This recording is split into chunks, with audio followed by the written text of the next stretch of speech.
Swayam Prabha. Digital India. Educated India.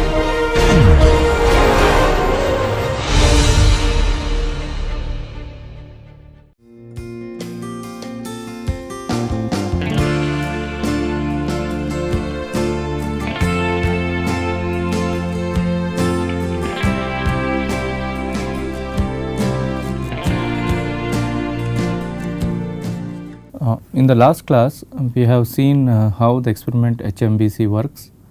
This is a heteronuclear multiple bond correlation experiment.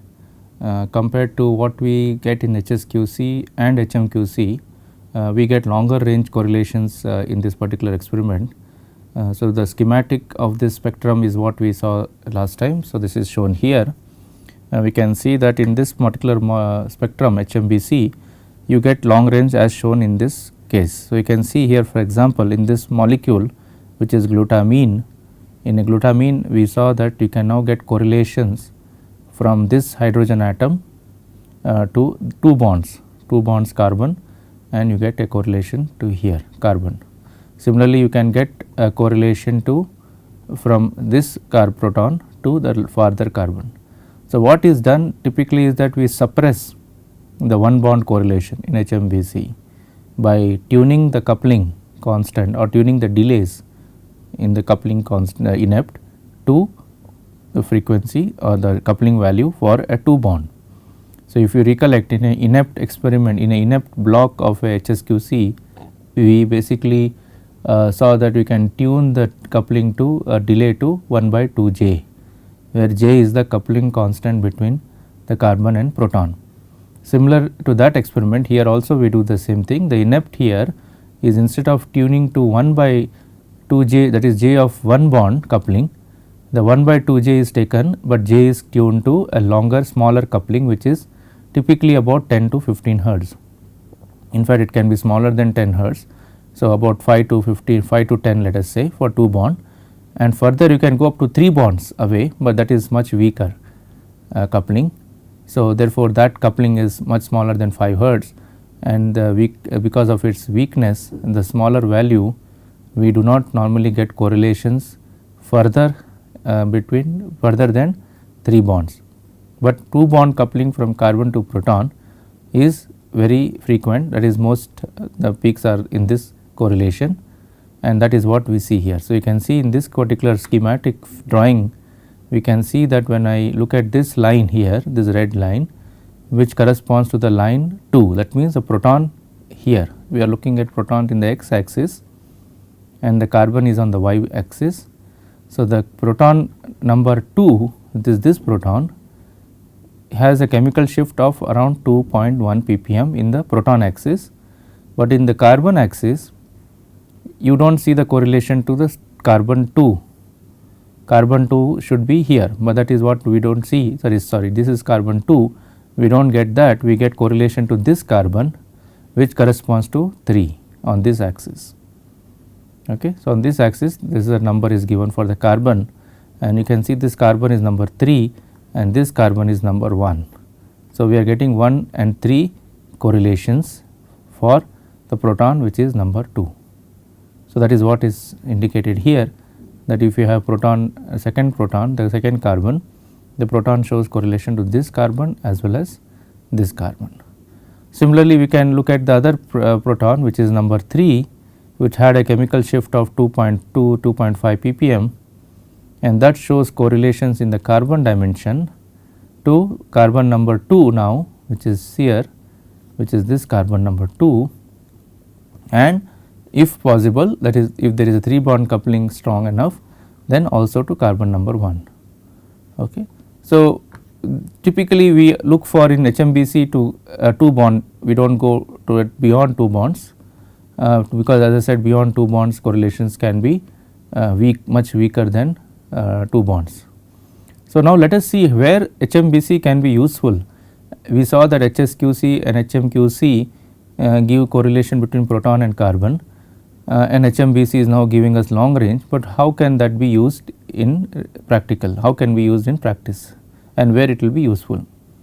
So, let us say we are trying to solve the problem. Let us say that we have some molecule which looks like this, This is an hypothetical system, but it will be good for illustration purposes. So, let us say that I have a molecule which is like this, which has a structure like this, and I record a 2D spectrum, 2D cozy spectrum. So, if you recollect, a 2D cozy spectrum has hydrogen protons and protons in both the dimensions. So, that is what is shown here.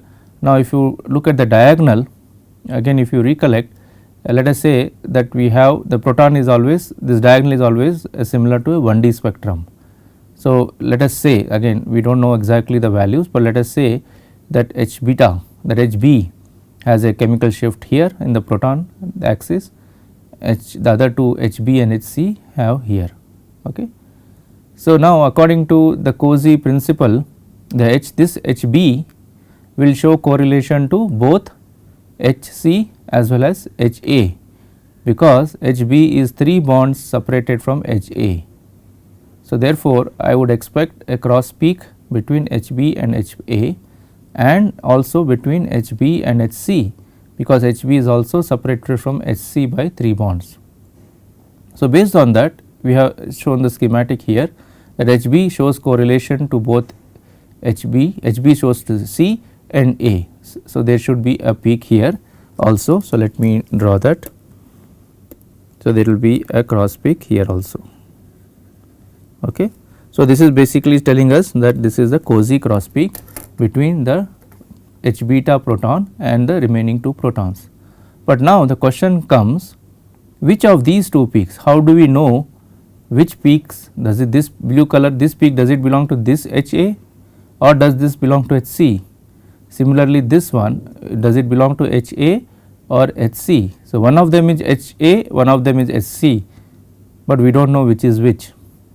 So, how do we find out that? The one thing is, you can say, look, chemical shift wise I can probably make a guess that out of these 2, one may be more downfield shifted, other is less downfield shifted and so on. But that is not always possible in NMR, because we get a broad picture of where the chemical shift will be, but one cannot rely exactly on the chemical shift value to decide whether this is Ha or Hc. So, what we do in NMR is we have to rely on what is called correlations, chemical shift correlations. A chemical shift correlation is the only way to establish unambiguously, means without any doubt, which peak corresponds to which atom. If you do not have chemical shift correlation, that is in 1D, for example, in 1D we do not get any chemical shift correlation.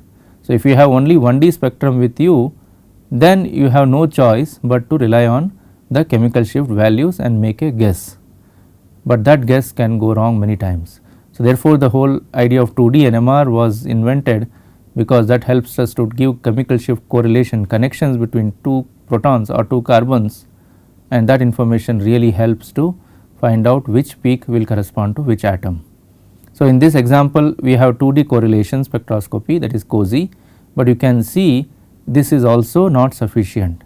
This is not giving me a clear picture of which atom belongs to which peak and vice versa. Okay. So, how do we solve this problem?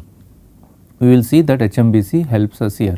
Now, let us say that I record 2D HSQC of this molecule, which is shown here, and a 2D HSQC or HMQC, remember, will give us the same information. So, as far as the chemical shift correlations are concerned, absolutely there is no difference between these 2 spectrum.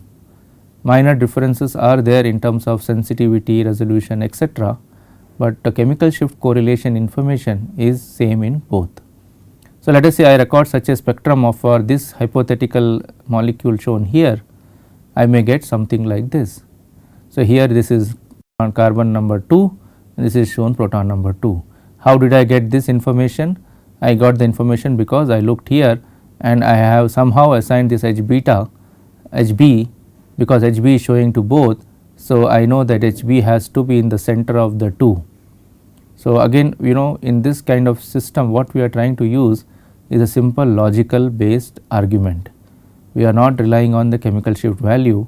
Our all arguments here are based on simple intuitively based on the connectivities, and this is how NMR typically works, that we normally go by first the chemical shift correlations, then by the connectivity information, and then third is by using chemical shift values also, but chemical shift values as I mentioned is not always reliable, because there could be many factors which affect the chemical shift values. So, one should be cautious in directly using chemical shift value information, therefore, we go for this correlation. So, now the logic which I am using here is as follows. So, I am saying that this H beta, this peak gives me correlation to 2 protons. So, using the argument that in a cozy you get correlations only to a 3 bond neighboring proton and not further away, I can say that this H beta or H b has to be somewhere where it is coupled to both protons on either side, and that only has this here. That is, the structure is telling me that only this proton can be such that it will be coupled to one proton this side and another proton this side. So, based on this kind of an argument, I have assigned or I have chosen this H beta to be this peak. Okay. Now, knowing the chemical shift of the hydrogen, which is here in this line, the vertical line which I am drawing by this arrow, I can use the same value here which is on this line vertical, and therefore, I can say that this proton, this correlation in HSQC belongs to carbon number 2, because the proton number 2, that is this proton Hb, is having this chemical shift value, which is what I have also seen in this spectrum. Okay. So, you can see here we are trying to now use a simple connectivity based arguments. Now, let us come to this again. So, these two still are not clear. The question mark says that we do not know whether which is one proton or carbon pair number 1 or which could be proton or carbon pair number 3. So, this either it is this pair or this pair here. So, you can see that this ambiguity remains. It is not, HSQC is not helping us anyway in resolving this problem. Okay. So, then what should we do next? We can go to HMBC. Now, let us look at HMBC, what information it comes and how it helps. So, let us say I record a 2D HMBC on this molecule, and as we saw in the previous slides, this vertical scale axis is carbon and the horizontal axis is proton. Now, let us say that I am seeing a peak like this at 170 ppm in the carbon along the carbon axis, and that, remember, according to our carbon chemical shift scales, carbonyl comes around 170 ppm, and we have a carbonyl in our molecule. So, what is happening is that here for this particular region here, I am seeing a peak here correlation corresponding to a carbonyl. So, remember this proton where my arrows are pointing now, they correspond to the proton and carbon number 2, this proton. Okay. Now, that is showing a correlation. If you draw the line, this line is number 2, it is showing a correlation to carbonyl, which means this beta proton is coupled to a carbonyl, and that is not very surprising because we expect a long range correlation in HMBC. In this case, it is 3 bonds away from this hydrogen. So, fine. So, that is not very surprising, and HB now should show me a correlation to the next proton, which is either HA or HC. Okay. So, that is what will come in this line, but if you go to this particular case, now if you look at this line here, what is happening in this line? You see this particular proton, which is this one of the two. So, these two are these two. If you draw a vertical line here, so remember we are all hydrogen axis in all the 3 spectra. So, my horizontal vertical line, if I draw like this, it will give me the proton value.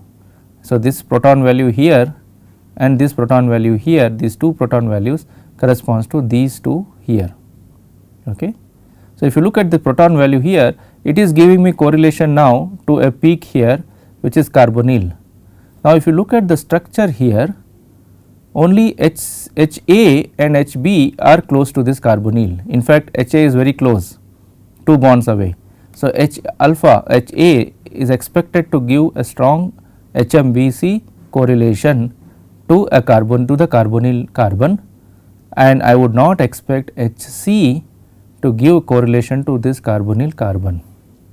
Therefore, out of these two, the one which gives me correlation to the carbonyl peak will definitely be the HA, that is will definitely be that one.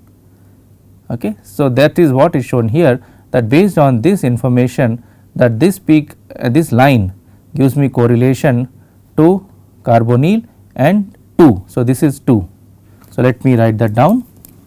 So, this is number 2 carbon and this is CO. So, therefore, it becomes this is HA is basically that number 1.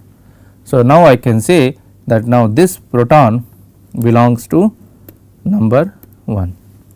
So, based on that now I can say that this line, which was what was a problem, remember we had a problem saying which of these two corresponds to H or C.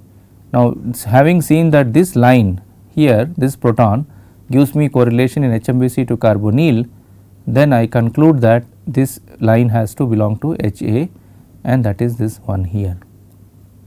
So, and the second one here does not give me any correlation to carbonyl, but it gives me correlation to 2, and which is expected for C. If you look at C, C is expected to give a correlation to B, that is to this second carbon, but it is not expected to give a correlation to carbonyl, which is very far away, it is 4 bonds away.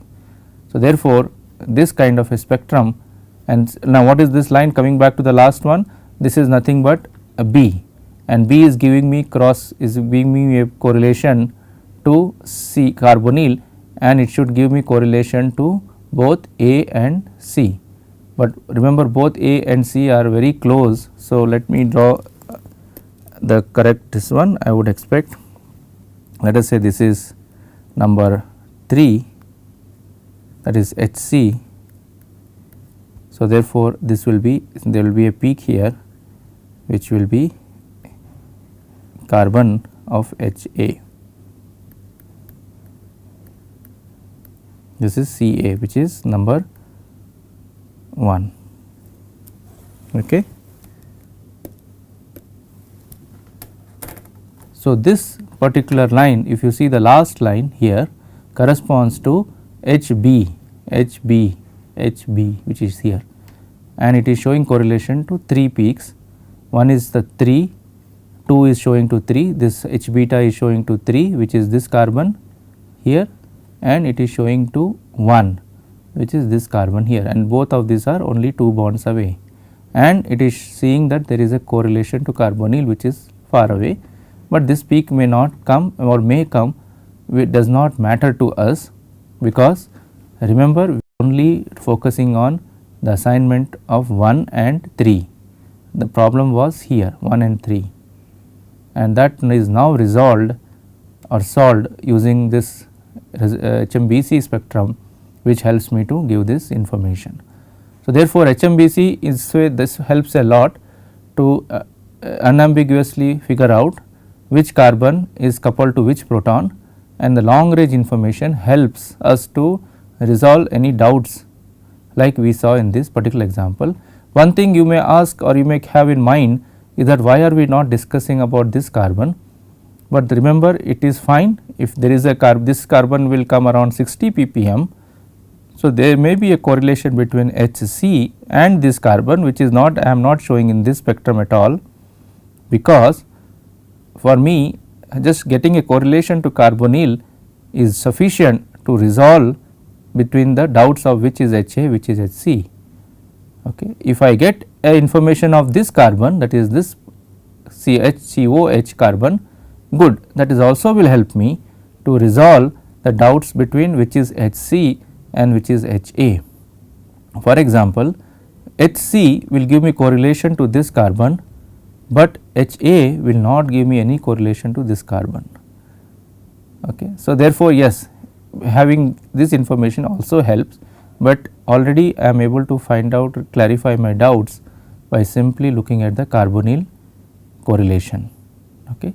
So, therefore, chemical shift correlations which are given by 2D NMR are very useful to for assignment for of peaks. And remember, in assignment of peaks in NMR is the very important part is not just recording a 1D and we cannot figure out which peak correspond to which atom. We need this kind of information to complete the assignment. So, let us move on to the one experiment which is HSQC TOC now. So, this is going to be the last experiment in the list of heteronuclear correlation 2D NMR. So, this is a different type. So, if you recollect, we discussed the fact that you can combine many experiments together. So, in NMR this is how 3-dimensional NMR is built. A 3D NMR, typically many of the 3D NMR experiments are nothing but combinations of two 2-dimensional experiments. So, this is one such combination, but this is not a 3D experiment, it is still 2D, and this experiments helps many times when there is a doubts or ambiguity on what if the TOC is not sufficient to resolve the peaks, it helps to record this experiment. So, let us see how this experiment works, and this is a very standard experiment used for small molecules and sometimes even for peptides and proteins. So, the HSQC TOC works like this. So, on the left side you see we have there is a structure of a molecule, this is alanine, amino acid called as alanine. Now, in alanine there are 2 protons, okay, we will ignore this NH3 for time being, we are only looking at carbon proton pairs. So, this proton we call it as alpha proton and this proton we will call it as beta proton. Now, in a regular COSY or a TOC you will get correlation between these two. Okay. Now, in a regular HSQC you get correlation between these two. Okay.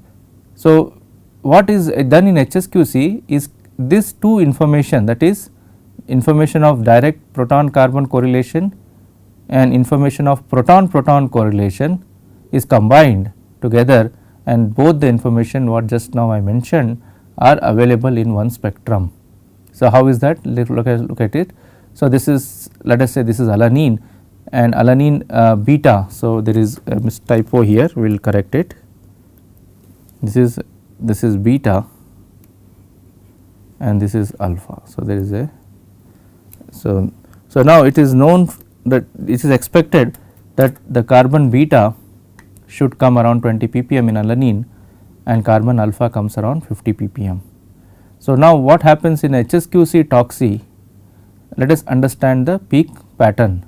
So, first let us see HSQC peak. So, for an alanine, where do you expect the HSQC peaks to come? You expect the HSQC peak to come at this position, this cross here, because a carbon beta is correlated to proton beta. So, that will come here, and similarly carbon alpha is correlated to carbon proton alpha. So, this is a standard HSQC peak, this is what we expect.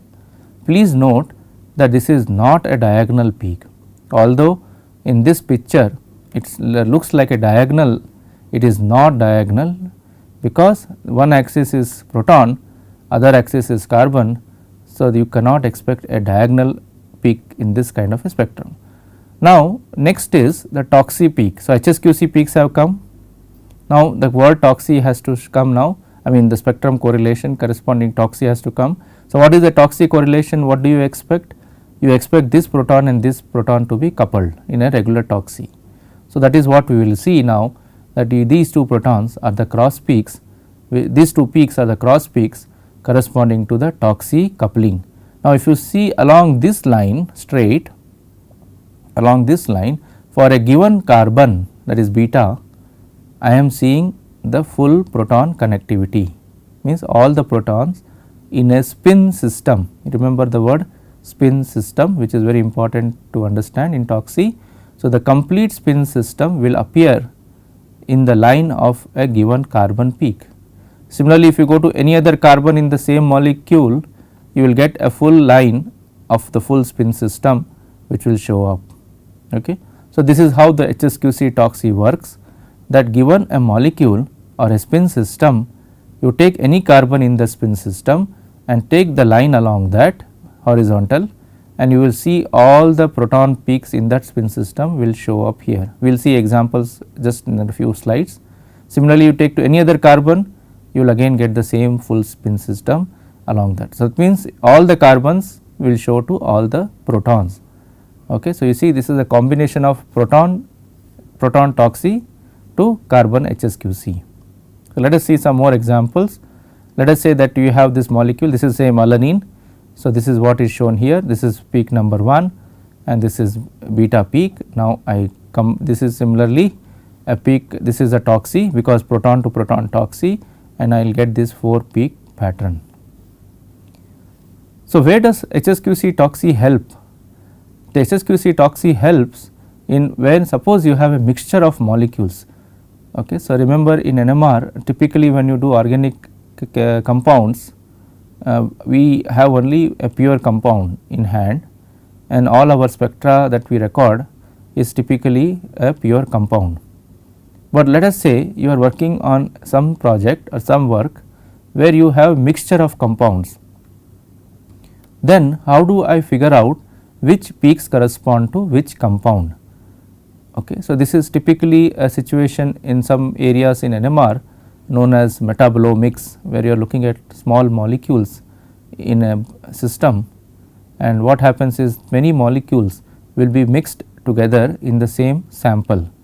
So, therefore, we need to find out which peak belong to which molecule, and this experiment HSQC toxi comes into help for that kind of a system, where you want to find out what are the molecules mixture present in the mixture.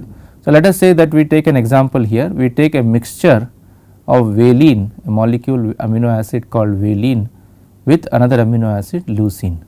So, let us say I have a mixture, means I have combined the two and in my sample and I have mixed. Remember, this is different from a dipeptide, right, because in a dipeptide you will have a connection between the two by a bond known as peptide bond, and that we will see later down the line. But in this example I have simply mixed the two and there is no direct physical connection in terms of bonds between the two molecules. So, therefore, each you can say is a spin system. Okay. So, one of each valine is denotes one spin system and leucine denotes another spin system. So, let us see how the spectrum will come. So, now this on the top portion what you are seeing here is an HSQC, a 2D HSQC of the mixture. So, what do you see in a mixture? You will see all the peaks corresponding to each proton carbon pair. Okay. This is the standard HSQC. Now, how do I figure out which peaks here correspond to which molecule? One way to do that is run this toxi, HSQC toxi. What will happen is shown in the bottom picture. Here you see all the peaks which will belong to one amino acid will be denoted as a spin system, and they will show chemical shift correlation with each other, but they will not show any chemical shift correlation with another amino acid, because this amino acid is completely a different spin system compared to this, there is no connection between them. So, this will exist independently of this spin system. Okay. So, now if you look at this picture, I have joined the lines corresponding to a given spin system, means all these peaks red color, they all show correlations to each other. If you look at these lines, this whole spin system, this vertical line belongs to one atom molecule. Similarly, this line belongs to one molecule. So, this is like a toxi, but now the horizontal lines are carbons, these lines, vertical is proton. So, this entire one molecule will have one connection, and similarly the other molecule. Now, if you look, this corresponds to this HSQC peaks. Okay. So, this line, vertical line corresponds to this peak on the x axis and y axis, and similarly. So, each line corresponds to one peak in the HSQC, and this whole thing corresponds to one spin system. Okay. Now, the second spin system is basically the other peaks. Let us draw that also, and this is basically this connection. This connection corresponds to another spin system, and it is completely different from the previous connection shown by the black line. Okay. So, what we have done is that we have identified a complete spin system within which are coupled to each other, and this spin system will correspond to this atom, the remaining ones. So, what is done next? You just simply look at the expected peak pattern, which is what you are seeing here, and then match it with a database or with a literature or with a reference database values, and you can figure out that these arrows which are pointing to these peaks correspond to one spin system, and this spin system could be which amino acid. Similarly, the remaining peaks can now be clubbed together because they all belong to one spin system, and those together based on the database or any reference values you can then figure out which molecule that could be, because in the database one would have stored all the chemical shift values of a given amino acid or a given molecule, and that molecule will have a known expected chemical shift, but now we have connected them by HSQC TOC, and that connection reveals that that is one spin system, and now we can identify that that molecule could be either this valine or leucine. Okay. So, we do not need more than TOC and HSQC to identify. Of course, the thing here you can think of it is, suppose I have a completely new molecule, then I will not be able to figure out just from this spectra, I would need additional data. But if I have a known molecule, means some molecule exactly I do not know which molecule, but I know that it has to be one of the x and n number of molecules in my list, then which molecule is that can be figured out by simply identifying the spin system based on TOC. So, this brings us to the end of the heteronuclear NMR part of the course.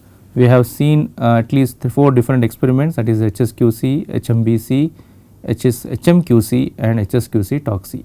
These are the experiment which covers almost 90% of the NMR experiments or 90% of the problems which are looked on by chemists.